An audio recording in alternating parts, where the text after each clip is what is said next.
Sulla questione elettromagnetismo in città interviene il consigliere comunale Giuseppe Arnone che denuncia cosa? Io mi associo a quello che stanno facendo altre forze politiche, comitati cittadini. Questa è una mia vecchia battaglia e avevo evidenziato già da tempo l'assoluta inadeguatezza dell'assessore Rosalda Passarello a gestire questa vicenda.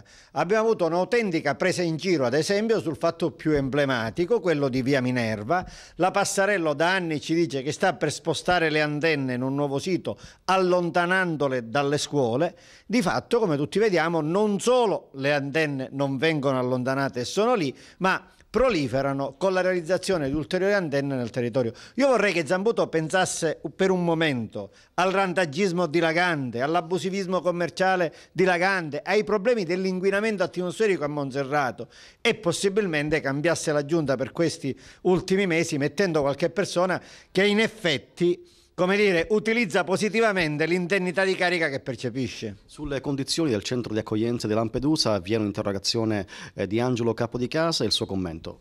Ma io non posso che fare mio il commento di Roberto Della Seta e Francesco Ferrante, i due autorevoli senatori del Partito Democratico che sono andati a vigilare sullo stato di quel centro chiamiamolo accoglienza.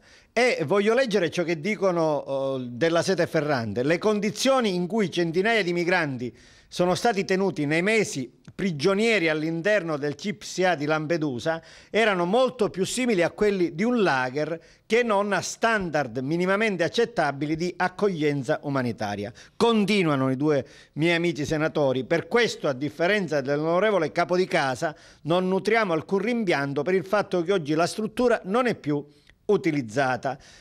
Dalla Seta e Ferrante definiscono sconcertante l'interrogazione che Capodicasa fa al ministro per riaprire quel vergognoso, chiamiamolo, centro di accoglienza che di accoglienza non aveva un bel niente. Lei oggi interviene anche sulla questione Ignazio Cutro e pagamento cartelle esattoriali. Ma vi è una iniziativa che è stata lanciata, alla quale io mi associo, che è quella di far contribuire ai parlamentari regionali e nazionali con una somma simbolica per pagare la cartella di Cutro, che è un uomo a cui lo Stato, le istituzioni devono moltissimo. Abbiamo già visto come malissimamente, se si può dire in italiano, questa forma, come dire, superlativa di un avverbio, Capodicasa utilizza la sua indennità parlamentare per fare interrogazioni per difendere luoghi dove la gente viene trattata come nei lager. Allora diciamo che Capodicasa, Di Benedetto, Benedetto Adragna potrebbero dare un contributo molto sostanzioso